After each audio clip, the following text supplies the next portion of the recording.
Are you living your passion? What is your passion? Welcome to the Luxe Life Discovered podcast, where we talk with people who are living a lifestyle that reflects their passion, because we believe everyone should enjoy living their best life, their Luxe Life. Hello, Rick Steiner back again with another episode of Luxe Life Discovered. Our guest today is Scott Lassiter, better known as DJ30A. So, Scott, welcome to the podcast. Thank you so much for having me. It's been a pleasure. I really enjoy meeting you finally. It's been a little bit. We've been communicating. We've been in touch on social media for, a few months now. Correct, so, correct. And every time I've been here, it's been a conflict of schedule, and because you're a DJ, so tell us a little bit about your DJ background and all of that. That was awesome. I was in the Marines for a while, and once I got out of the Marines, my sister was at the Atlanta Art Institute, so I just naturally, on the way back to Alabama, just stopped by in Atlanta to visit with her, and I never left. The music just pulled me in, strong music community there. So I just started getting into music production, DJing. I DJ'd a lot of the prominent clubs in Atlanta. And one thing led to another, and I just started producing more and more music, and I fell in line with a good DJ/producer there, and my label partner now, Huda Hoodia, Dan Giorgiuria, who travels the world to play. So he helped kind of mentor me to where I'm at now. And once I decided Atlanta, the traffic just got a little bit too much, and I moved down here closer to home where I grew up. I got into like corporate events, weddings, etc. And that's got kind of like my passion now. I still produce. DJ30A has kind of two entities, the production and touring DJ, and the DJ30A that does the corporate and luxury weddings down here and along the Gulf Coast. Okay. So you brought the traffic with you is what you're saying? Correct, yeah. Okay. Because I did do some events up there. I worked with the Atlanta Falcons. I worked with the Mercedes-Benz, the United Distribution, which handles a lot of the Miller products. So I handled a lot of events up there that were high target, high value. Played at the aquarium a few times. But down here, I was able to translate those type of clients down here into the weddings, because this is a huge wedding destination area. Oh, definitely. So do you work in Bay County and Walton County or all along the Gulf? Well, the joke, a lot of the wedding planners tell me is if they pay, Scott plays. So I love traveling. I've traveled internationally to do weddings before. Okay. I just love playing. And one thing about me, I think that I'm a little bit different than a regular wedding DJ is I do not have any preconceived notions on what the client wants. I like them to fill out. I've made a lot of effort in making a questionnaire. So before they tell me one thing about music that they like, I want them to fill that out and then read, because I put some tricky questions in there, so there's no way they can just tell me something I want to hear. I want to know what they like so I can make their event custom. So I have done one of the best events I've ever done was a 50th anniversary. And when I got the questionnaire back from them, they called me back and we went over it. And what they wanted in their head, but they didn't think I could pull off, was chronologically. They wanted music. Oh, wow. As the night progressed with all their kids and grandkids, they wanted to show their guests their songs throughout their courtship of 50 years. Yeah. Like I announced I was actually the MC through 50 years of music throughout their life. I actually played the song that they were listening to when she was on the way to give birth in the hospital, and he was skimming through traffic in Knoxville, when they were for the birth of their first child.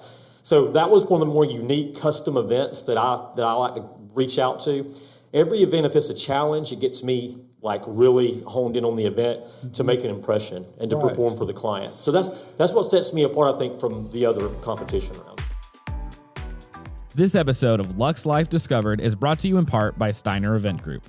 Steiner Event Group is a national event planner that produces results for their clients. They offer event and wedding planning on any scale, hosting bridal shows, scouting talented models, and producing riveting concept photo shoots to help their clients expand their brands, products, and services. Whether you're a business professional aiming to take your brand to the next level, planning a corporate or private event, a bride seeking to have the wedding of your dreams, or a model ready to be discovered, Steiner Event Group is ready for you. So I can only imagine the excitement that they had when you played the music and did that for them. Well, that's a cool concept. I like that. Well, one thing that was different from that event, usually when I'm playing dance music, everyone's just lost in dancing and having a good time, drinking a little bit with their friends and family. But on that event particularly, every time I was fading into from one song to the next, and I was on the microphone. Everybody was all eyes on me, trying to see what particular event happened for them to tell me to play that song. Yeah. So it was it was almost like the Nashville restaurant, the Bluebird Cafe. Right. It was like Bluebird Cafe for DJs. That's kind of how it was. That's a good compliment right there. Yeah. That's a great analogy. We were talking with the chef this morning, and she was talking about how she her meals for clients, private events.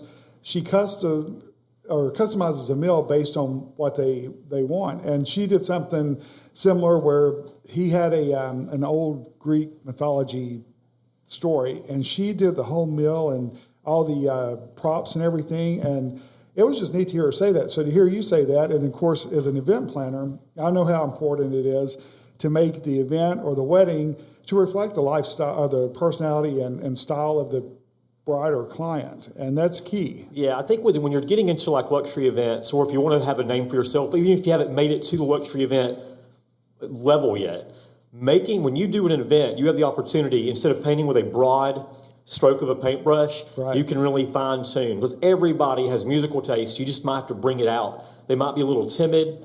They might just be used to listening to whatever's on the radio without really exploring deep into the crates, is what we call it, in DJing.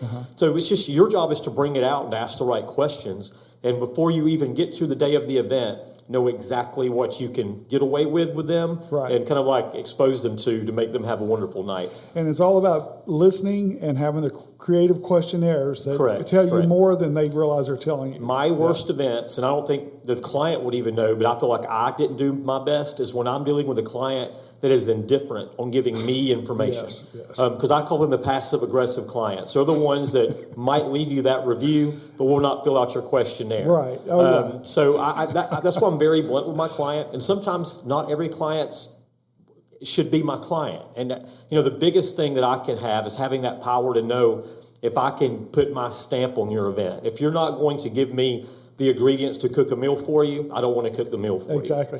We have a lot in common for Yeah. sure.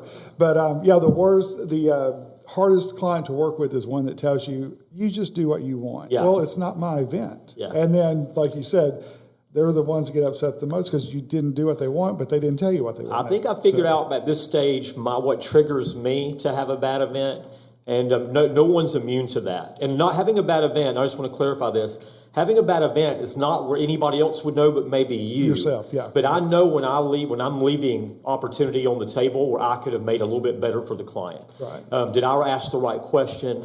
Did I not pursue getting all the information back to where I really understood what they wanted?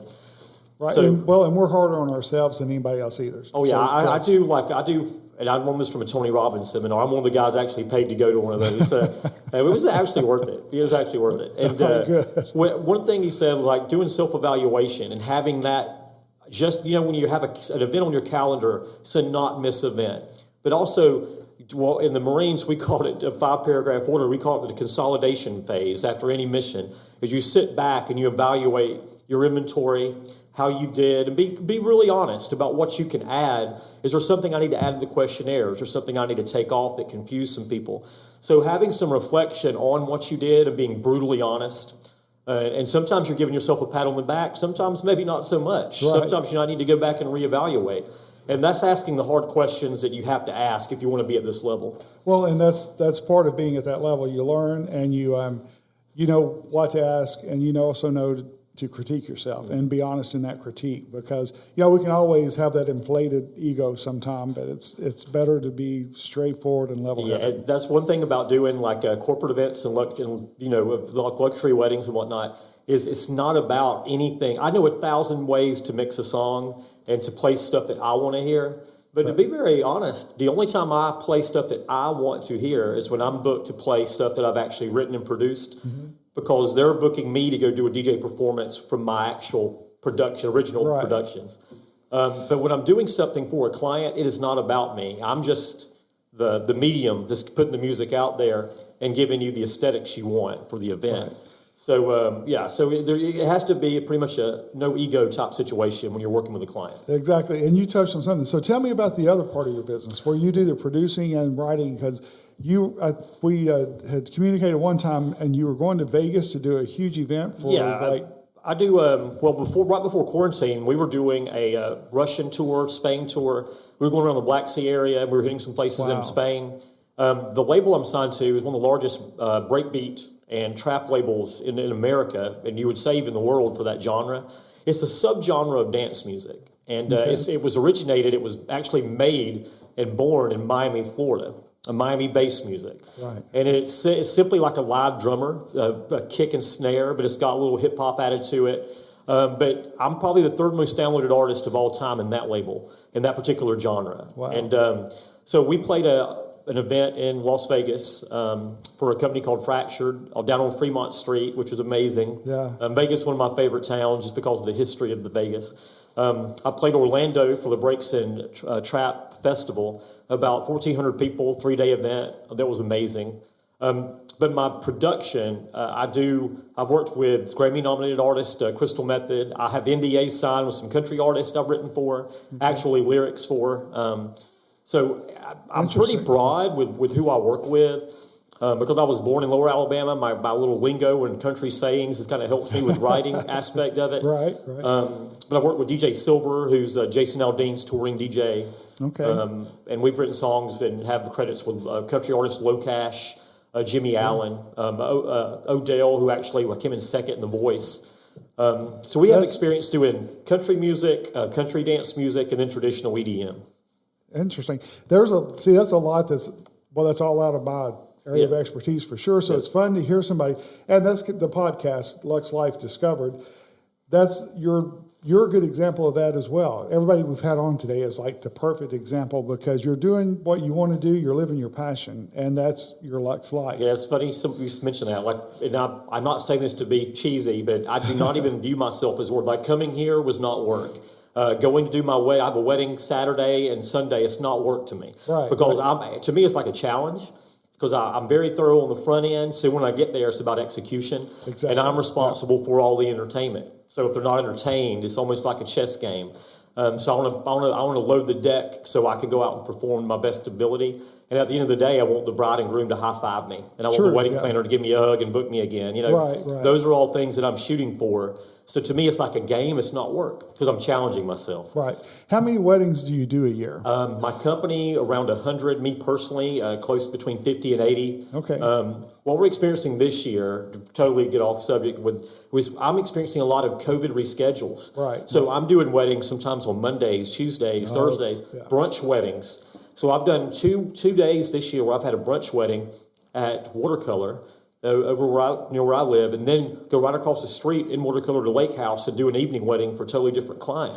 Wow. Just because the clients, they have military families and they're on leave and they just have to get their weddings in when they can get them in. And then everybody rescheduling, they're going for any date they can get now because, weekends typically are your wedding week, wedding days. But we are seeing more weddings, and just the oddest times, or what are odd to us, it's not the norm, but it's becoming the norm. There is no norm. There is no norm anymore. One thing that I've noticed is since the invention of Spotify and Apple Playlist, et cetera, people are getting more and more into music. The algorithms in those platforms are fine-tuning what you listen to the most, your top 50 songs. And it's literally, they have got those algorithms where they can actually branch off like the Kevin Bacon 6 Degrees of Separation game. Yeah. You can find artists down that rabbit hole. So you can take somebody that used to not be into crate digging for new artists, and you just wake up and open up your home screen and you are bombarded with people in that similar vein. So that's actually helped me big time with actually connecting with my clients on a musical level. People that might be too timid to be direct with me with, getting out the Bruno Mars and typical wedding, genre. So does that, all the access to all of that, do you find that as positive, more positive, negative? Because like with me, for example, I have a lot of Pinterest brides. With a beer budget. Yeah. So it's kind of a and here's catch-22. I'm going to quote B-Boy Entertainment's head honcho, Mr. Brian B., who used to live here in Destin. Now he's in New York. Great guy who's giving me some great advice. This episode of Luxe Life Discovered is brought to you in part by Orville's Men's Store. Thank you, Orville's Men's Store, for supplying the men's clothing for today's podcast. For the absolute best in casual and dress wear for men, visit orvillesms.com. That's ORVILLESMS.com. So I used to have a lot of tire kickers come along, and I hate telling people no. I've taken Delta Sky Miles for payment. I've taken Bitcoin for Really? payment. I just hate telling people no, especially if I know I could do them a good job. Yeah. But eventually, you have to understand that if price is their determining factor on using me, I might not be the best fit for them. Exactly. Because I know my worth now. So that, to me, I'm willing to give them your Pinterest bribe situation. I'm willing to give them exactly what they want. But if price is the determining factor in using my services, we might not be the good fit. No, I agree with that completely. And it took me a while to get there to learn that, because I'm like you. I didn't want to say anybody no. And, you do some work and you're just like, I'm not happy with that. It's just not what my level. I think you'll agree. I'll ask you a question. Haven't you found the people that you lower your value for versus what you're paid, those are the ones that are more critical, because they're not valuing your service as much as the money that would pay full retail for your package. And the more they want from you too, because they think they deserve it. Yeah. So I agree with you. And it takes a while to get, and it's not a matter of, I had somebody say, well, I'm not at that point where I can do that yet. I'm like, you need to have the mindset you're at that point where you can't do it, because, you have to value what you bring to the table, because if you don't, no one else will. Yeah. And I think putting yourself in those positions where you're not valued correctly just makes animosity all the way around. And again, I like to feel appreciated. And it's one of the worst things for me, and I'm saying this in public, hope it doesn't rub you the wrong way, but I hate going in if I have given somebody like a pretty substantial discount, walking in and I see something extraordinary, like a fondue chocolate bowl with like Swiss chocolate flowing out, where they couldn't give me my full rate. Right. And usually what they're doing is trying to rob Peter to pay Paul so he could get something extra that they wanted to begin with. I agreed one time to reduce my fee by like $1,000, and as soon as I did, because I wanted that wedding, the bride's father's like, good. He said, that's another $1,000 I can put on the alcohol. Yeah. And I'm like, are you kidding me? So you live and learn with this. And also having the level of what we expect from ourselves and our clients, it enables you to bond with like individuals, like mindsets. And that makes it huge. I told a bride of mine, actually, I'm like, the more issues you could, she was actually calling me about an out-of-state vendor that she was flying in for a wedding here, and there was some communication issues there were a lot of us vendors were videographer, and we were asking, I need to know what connection they need on my end so they can record the speeches. Like I go out of the way to make every vendor that I'm working with, I want them to have the same benefits I have as far as preparation. So I give them all the information. I just could not reach them. The photographer couldn't reach them. And I finally just told her, I'm like, anytime you're having doubt with your event planning, it's like putting a pebble in your shoe. You have to walk around in that, and eventually it's not a pebble in your shoe, it's a boulder in your shoe. Right. So this was like the first month of planning, and then we had 6 more months of this. I'm like, so by the time you get to that 6-month mark, Miss Client, you're going to have a boulder in your shoe, and you're not going to even want him to take a video of you the day of. Right. So I get somebody that's attentive, that you have a good feeling about. Well, that brings up a great point, too, and something that maybe you want to do this podcast, is the amount of talent from PCB, Panama City, up through the beach, all the way down to 38, some of the most amazing talent in the area. And it compares to talent nationwide. I mean, in a large city, you have that here, and we're very fortunate. I think what you find down here is you are, number one, no one's going to recommend you down here. You were vetted by your peers. Yeah. If I messed up one event for a client from another vendor that recommended me, I would not get recommended anymore. Right. And for venues down here to be on their vendor team, this from a respectable venue, you have to be battle tested. And what does that mean? That means not only do you have to do your job, but if it starts raining and the arbor's about to get soaked, you better go help that lady. You better go help them move that in for the sake of everybody. It's a team effort. It's a team effort. Like on wedding day, you have one goal. You have to obviously do your job, but anything you can do to help your other vendors, like help them out. And that goodwill goes a long way. If you have everybody in that venue that's working it, if they're on your team, you just feel good. And that's who I like to work with. Well, and doing an event, especially as an event planner, but you as a DJ too, if you've got a group that you work with, when you know that that's the same, like somebody comes to you for a wedding and you look at the vendor list, the vendors they've already hired, and you're like, that's it. Not 18, but it's Yeah, you know you're going to work well with yeah, them. that's how we view it. Like, and, Yeah. you know, over the course of like working down here, you asked earlier how many weddings I personally do. Between 50 and 80 a year personally, but my company does about 120 Okay. because I have different levels of service. If there's a client that was recommended to me and their budget's not exactly where it should be, or if they just want a pretty basic DJ experience, I have people that I can refer out that I'm putting through the same motions that I was put through in Atlanta to cut my teeth and to get some on-the-job experience. So I have 2 DJs that I'm putting through the motions to get them to where I'm at, so they can go branch out on on their own and do what I did. Because I have that luxury as well. So to me, just getting that experience with other vendors, having some familiarity with how they work, speaks volumes. I mean, doing an event, a wedding or a corporate event, it is literally like a production show. It's like a Broadway type experience. Yeah. Everything has to be timed, and everybody has to be on the same page. I cannot call for what I call a movement or a key point of a wedding if I know the photographer is not in position, or if the videographer is not hooked up with a bright audio signal. And many people don't even think about those. And that's the thing about it. There's so much goes in what you do, goes in what I do, that the majority of the people never have a clue what has been invested prior to that, but also the day of. The day of, yeah. You know, they just think it's kind of like on the go type thing, but it really is. It really is it's a time thing, especially when there's plated dinners involved, amongst other things, and with multiple different speakers. And then you have to learn to be flexible when things go totally out of everybody's control, something you can't do anything about. Down here, it's Mother Nature. Absolutely. Down here, it's Mother Nature. Yeah. So, okay, but speaking of that, so you do a lot of outdoor weddings here. I do. So how do you deal with Mother Nature? The first thing I did, lately. I'm going to give a tip if there's any DJs out there. First thing I did was I experimented with multiple different setups where I did not have to rely on any type of power source.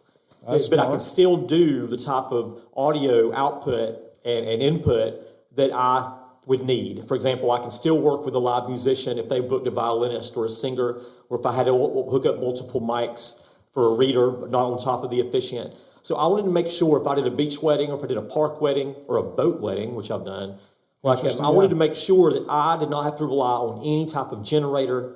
I don't want to smell gas at a 6-figure wedding. I don't want to hear a generator in the background either. So I want to make sure that I'm self-contained. And that I could also accommodate the videographers in case they needed an audio out. So that's the first thing I did. With Mother Nature, I have in the Marines, we had what we called diver bags. And I just bought a big diver bag. And that's what I actually carry everything in and out from. So when it starts to sprinkle, I can actually throw everything in like 3 minutes. And I'm totally good. That is waterproof. That's my biggest thing. But the biggest thing when there's like rain in the forecast, for me, is I know how to do my job and take care of my equipment, but I just need to talk to the planner and make sure there's anything I can do to help you, because they're the ones with the biggest moving parts, and also the florist. Okay, good. Well, that's amazing. There's so much that's going into like a quality. Well, I hate to even say you're a DJ, but because you're an artist, correct. And so that's gone to an entirely different level. Well, I think my life, a funny story, I grew up in Hartford, Alabama, which is about an hour and change from here. When I was in high school, my mother, I was a guitar fanatic, which I still am. My mother had to go to bars with me because I was 16 playing with 30-year-olds rhythm guitar at little venues around Dothan, Alabama. Yeah. So that right there got me into like live music, live production, just working with like audio levels and whatnot. Yeah. There's been numerous times where I played at events where I have friends of the family that are professional musicians possibly. They're having to hook into my equipment, and I have to do their levels and give them their direct box and bring them a mic stand and get their guitar lined up or saxophone, whatever it is. So my experience like producing actually helps me tremendously with what I do. On top of that, I always offer all my brides doing their little mashups, especially now that TikTok is really, really big. Oh, yeah. The Walker Hayes Fancy Like song is like one of the biggest hits to do their first dance to. So I do those dances where they come in and do their slow dance. Then I do some sound effects and some funny little mashups for them. They kind of get the crowd really into the actual dance portion of the wedding. With By the Sea Resorts, you have so many options, you never have to settle. By the Sea Resorts offers 5 restaurants and 11 hotels where you can enjoy the sights and the sounds of the Gulf. spread out in spacious guest rooms. Or book your next event or meeting in one of our many customizable spaces. For dining, we're serving up sunshine and good times at all 3 of our Barefoot restaurant locations. Or experience waterfront dining at the Shrimp Boat Restaurant. And enjoy live entertainment every weekend at House of Bourbon by the Sea Resorts. We're saving you a front row seat. So that's key too at a wedding reception, is having an artist that can get the crowd involved, because sometimes it's easier said than done. Yeah, okay, it's amazing. There's 2 types of wedding DJs, in my opinion. You've got the DJs that are on the microphone all night. That is not me, and that no one likes that. If you're listening out there, no one likes that type of DJ. Right. To me, it's corny. The guests think it's corny. Millennials think it's corny. And what they're doing is, in between the 2 songs, which we call that the transition, they talk, and so instead of DJing, they talk over the transition and you just hit play on the second record. To me, that's not a DJ. I could teach an uncle to do that in like 5 minutes. Yeah. To me, I don't have to get on that microphone unless I'm announcing something formal. I can use the music to create the energy levels up and down. Right. A great example, if you're playing a packed club and the dance floor is, or say the bar is packed, I will play something that will get everybody on that dance floor to give the bar some relief. And in the same aspect, if the dance floor is packed and the bar is not making money, I will play something to clear that dance floor and get that bar sales up, because if the bar makes money, I have job security. Right, you'll watch it back, yeah. Playing Atlanta for so long and understanding the ebb and flow and why you're there is to make that bar money. You understand the ebb and flow of getting that energy on that dance floor. Makes sense. I've never thought about that. Yeah, so you're kind of like the Pied Piper and helping alleviate some of the stress that the actual club or venue is going under at the time. That's interesting. Yeah. So with me, controlling the club and controlling the wedding dance floor, if I drop a song, the first thing I do when the first song comes in is I will actually look at the faces of the crowd and see if it's a good song. If I didn't pick the right song out, I'm immediately trying to get out of that song. I'm not going to play 5 minutes of a bad song. I mean, that's a sign of a bad DJ. You know when to cut it. If I'm not getting a reaction I want, you can just feel it. You can feel if you played a bad energy song. I will get out of that immediately. I'll loop it on the first chorus and get out of there. Okay, we have just a few minutes left. Tell me about your stint in the Marines. Well, you know what? I joined the Marines in 95. I got out in 2002. I just wanted to challenge myself. I was super skinny and just like a country bumpkin. I wanted to see the world. My brother and my 2 sisters only went to college, so I just wanted to challenge myself. So I picked the hardest thing to do, infantry in the Marine Corps. Joined that, and while I was in the infantry, I just volunteered to do something called Small Craft Company, and it's like a special operations capable small unit. There's only 60 of us, but we drove all the boats to the Marine inventory, and we specialized in clandestine river raids. So I spent a lot of time in South America, Black Sea area. I really enjoyed it. So it was a lot of experience in a short period of time. Yeah, 6 years, and we stayed deployed pretty much the entire time. So no complaints about that, but it exposed me to so much music. So I'm super thankful for that. Okay, good deal. Well, thank you so much for being here today. We really appreciate you coming in. Great to meet you finally and to learn more about you and what you do. Thank you so much for having me. All right, thank you. Thank you. Thank you for joining us again for another episode of Luxe Life Discovered. Our next guest will be Marta Rose-Thorpe, and we look forward to interviewing her. So we'll see you soon. Thank you. Thanks for listening. If you enjoyed this episode and want to support our show, leave us a review. That's the #1 way to help this show reach others just like you. Join us next time for another Luxe Life Discovered.